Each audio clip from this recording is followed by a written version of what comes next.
దేశవ్యాప్తంగా దేవి శరన్నవరాత్రులు ఘనంగా ప్రారంభమయ్యాయి. తొలి రోజు నుంచి చివరి రోజు వరకు వివిధ అలంకారాలతో, స్తోత్ర పారాయణాలతో అమ్మవారిని భక్తులు కొలుచుకుంటారు. ఈ పర్వదినాల్లో పలువురు అమ్మవారి శక్తిపీఠాలను దర్శించి తరిస్తారు.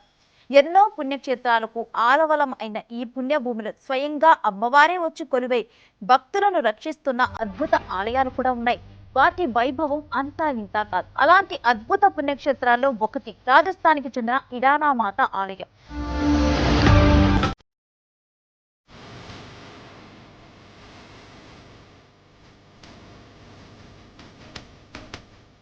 ఈ ఆలయంలో జరిగే అద్భుతం సైన్స్ కే అంతు చిక్కని మిస్టరీగా చెప్పొచ్చు. ఈ నవరాత్రులు పురస్కరించుకొని ఆ ఆలయ విశిష్టత గురించి ఇప్పుడు తెలుసుకుందాం.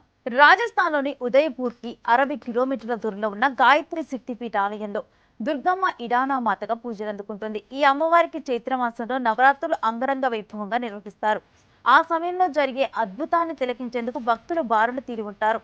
ఆ నవరాత్రుల్లో తొలి రోజు అమ్మవారు అగ్ని స్నానం ఆచరిస్తుందట. ఉన్నట్టుండి సడన్ గా దానంతట అవే అగ్నికీలలు పుట్టి అమ్మవారికి స్నానం చేస్తున్నట్లు సర్వత్రా మంటలు వ్యాపిస్తాయి. అయితే అక్కడ అమ్మవారి ఆలయం చుట్టూ చతురస్రాకారంలో ఉంటుంది. ఈ ఆలయానికి పైకప్పు ఉండదు. దాదాపు 10 నుంచి 20 అడుగుల మేర అగ్నికీలలు దానంతట అవిగా ఉద్భవిస్తాయట.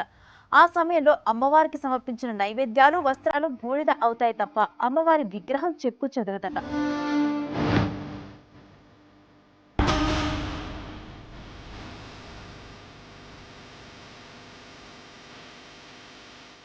అంతేకాదు, ఈ విగ్రహం వేల ఏళ్ల నాటిదని స్థానికులు చెబుతున్నారు. ఇలా ఏటా ఈ నవరాత్రులు ప్రారంభమయ్యే తొలి రోజునే అగ్ని స్నానం ఆచరిస్తారట.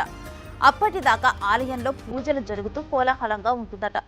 ఎప్పుడు సంభవిస్తుందో, ఎలా జరుగుతుందో తెలియదు, కానీ ఉన్నట్టుండి హఠాత్తుగా ఆలయం చుట్టూ అగ్నికీలలు వ్యాపిస్తాయని చెబుతున్నారు స్థానికులు. ఇలా ఎందుకు జరుగుతుందనేది సైన్స్కే అంతు చిక్కని మిస్టరీగా మిగిలింది.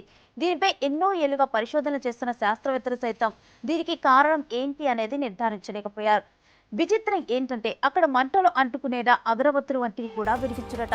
ఇక పురాణాల ప్రకారం వనవాస సమయంలో పాండవులు ఈ అమ్మవారిని దర్శించి పూజించారని కథనం. అలాగే మరో కథనం ప్రకారం ఆసియాలోని అతిపెద్ద మంచునీటి సరస్సు జై సమంద్ను నిర్మించే క్రమంలో రాజస్థాన్ రాజు జై సింగ్ ఈ ఆలయానికి చేరుకొని పూజలు చేశారని, అప్పటి నుంచే ఈ అమ్మవారు ఇడానా మాతగా పూజలు అందుకుంటుందని చెబుతున్నారు.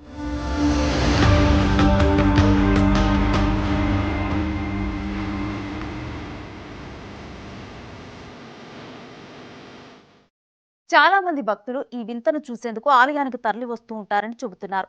ఈ ఆలయంలో మరో విశిష్టత కూడా ఉంది. పక్షవాత రోగులు, మానసిక వికలాంగులు ఈ ఆలయాన్ని దర్శిస్తే రోగం నుంచి విముక్తి లభిస్తుందని భక్తుల నమ్మకం. ఈ ఆలయంలో అనేక త్రిశూలాలు దర్శనమిస్తాయి. అవి ఆ అద్భుతం జరిగినప్పుడు మంటలు పూర్తయిన తర్వాత భక్తులు అమ్మవారిని త్రిశూలాన్ని సమర్పిస్తారట.